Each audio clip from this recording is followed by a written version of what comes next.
হযরত মাওলানা মুফতি আতাউর রহমান সাহেব দামাত বরকাতুহুম।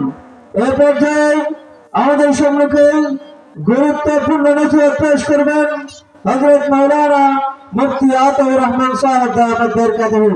হযরতের গুরুত্বপূর্ণ নসিহত পেশ করার জন্য বিনীতভাবে আহ্বান করছি।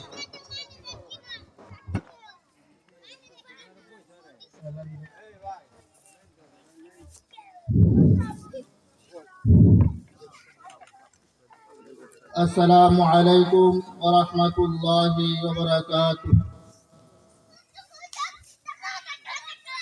الحمد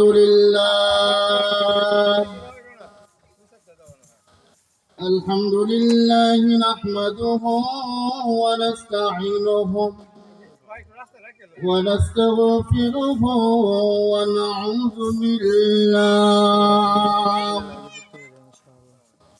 ونعوذ بالله من شرور أنفسنا